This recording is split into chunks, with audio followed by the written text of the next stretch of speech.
अगर आप भी चाहते नहीं कोहिनूर म्यूजिक के ऑडियो वीडियो सबसे पहले देखे खतीरा सुने खतीरा तो लाल बटन दबा के चैनल के सब्सक्राइब कर लीजा और साथ ही बेल आइकन के दबावल ना भूलिजा। कोहिनूर म्यूजिक स्टूडियो बखरी बाजार।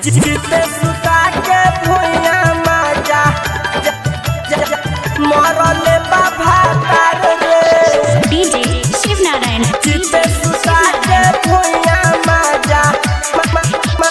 का कही सखी बलमुआ कैसे कैले हमसे प्यार रे, का कही पियवा कैसे सखी कैले हमसे प्यार